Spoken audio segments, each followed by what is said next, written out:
Pure Chanderi silk ഫാബ്രിക്കിൽ യോക്കിൽ നല്ല beautiful ആയിട്ടുള്ള ഹാൻഡ് ബീഡ് വർക്ക് വരുന്ന സൽവാർ സെറ്റ്സ് ആണ് ഇന്നത്തെ വീഡിയോയിൽ നമ്മൾ കാണാനായിട്ട് പോകുന്നത്. ഇതിൻ്റെ കൂടുതൽ പെയർ ചെയ്തേക്കുന്നത് ഓർഗൻസയിൽ ക്രോസ് സ്റ്റിച്ച് എംബ്രോയിഡറിയും നോർമൽ എംബ്രോയിഡറിയും വരുന്ന ദുപ്പട്ടയാണ്.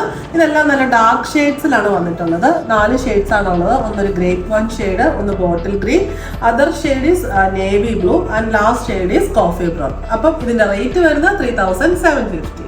നമ്മുടെ ഫസ്റ്റ് ഷെയ്ഡ് വരുന്ന കോഫി ബ്രൗൺ ആണ്. ഇതിനകത്ത് കോഫി ബ്രൗണിനകത്തൊരു ചോക്ലേറ്റ് ബ്രൗൺ മിക്സും കൂടെ ചേർന്നൊരു റെയർ ഷെയ്ഡാണ്. നെക്കിൽ ഇങ്ങനെ ഒരു ക്രോഷ്യോ ലേസ് യോക്ക് പോർഷനിൽ പോയിട്ടുണ്ട്. ഇവിടെ നിന്നാണ് നമുക്ക് നെക്ക് ലൈൻ കട്ട് ചെയ്തിട്ട് ഇത്രയും പോർഷൻ ഒരു സ്ലിറ്റ് ആയിട്ട് കിട്ടും. പിന്നെ റൗണ്ട് നെക്ക് ലൈൻ വിട്ടിട്ട് താഴേക്ക് ഇങ്ങനെ ജസ്റ്റ് നല്ലൊരു കട്ട് ബീഡ്സിൻ്റെ ലൈൻസ് ആണ് പോയിരിക്കുന്നത്. അതിനകത്ത് ഒരു പേൾ വന്നിട്ട് ആ പേളിന് ചുറ്റും ബീഡ് വർക്കും പോയിട്ടുണ്ട്. സിമ്പിളാണ്. ഇത് ആക്ച്വലി ഒരു റീസ്റ്റോക്ക് പ്രൊഡക്റ്റാണ്. നമ്മൾ നേരത്തെ ഒരുപാട് വർഷങ്ങൾക്ക് മുന്നേ ഒരിക്കൽ ഇത് കൊണ്ടുവന്നിട്ടുണ്ട്. ഒരുപാട് എൻക്വയറീസ് ഉള്ള ഒരു പ്രൊഡക്റ്റ് ആയിരുന്നു. സാൻഡൂൺ ബോട്ടം സെയിം ഷെയ്ഡിൽ ദുപ്പട്ട വന്നിരിക്കുന്നത്.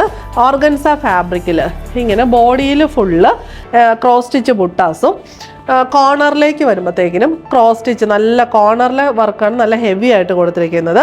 ക്രോസ് സ്റ്റിച്ച് എംബ്രോയിഡറി, അതിൻ്റെ കൂടുതൽ നോർമൽ എംബ്രോയിഡറിയും വരുന്നുണ്ട്. പിന്നെ 4 സൈഡിലും ക്രോഷ്യോ ലേസ് ബോർഡറും വരുന്നുണ്ട്. ഇത് ഒരുപാട് പറന്ന് നിൽക്കുന്ന ഓർഗൻസയല്ല, ഒതുങ്ങി നിൽക്കുന്ന നല്ല ഓർഗൻസ മെറ്റീരിയലാണ്. റേറ്റ് വരുന്നത് 3750.